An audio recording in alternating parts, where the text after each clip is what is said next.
Hey everyone, welcome back to the channel.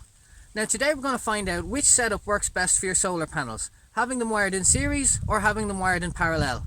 We're going to use the exact same 8 panels for each setup, the only difference being that when they're wired in parallel we're going to use a pulse width modulation controller, and when they're wired in series we're going to use a maximum power point tracking controller. So let's get into it.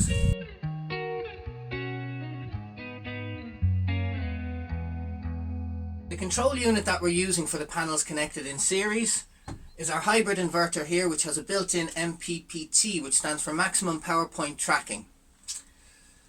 The control unit we're going to use for when the panels are connected in parallel is going to be our 80 amp capable PWM or pulse width modulation controller, as it operates at 24 volts.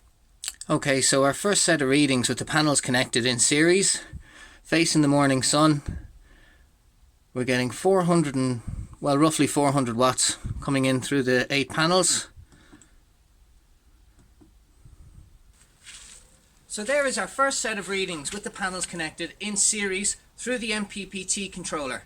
Now let's go real quick and rewire them into a parallel setup and see what we get then.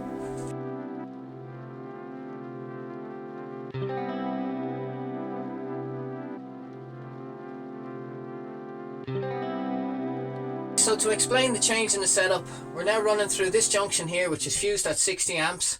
Our solar array comes in and just goes to the PWM controller and then goes on and charges the battery.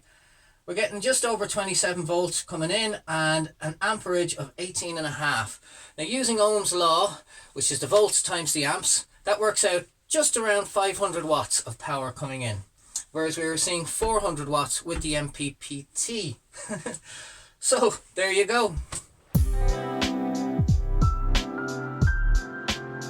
So on this trial today, with the same panels, same rough setup, the only difference being the controllers, we've seen a slight increase.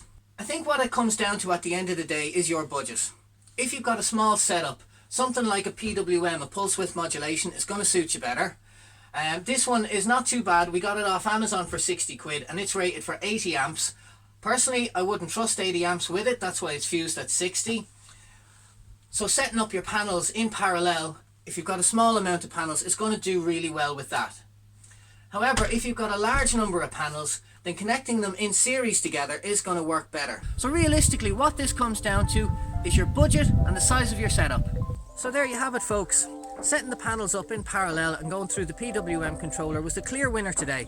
But I'd love to hear your thoughts on the matter, so do leave a comment below. Other than that, don't forget to like and subscribe. Do take care of yourselves out there, and I'll see you next time.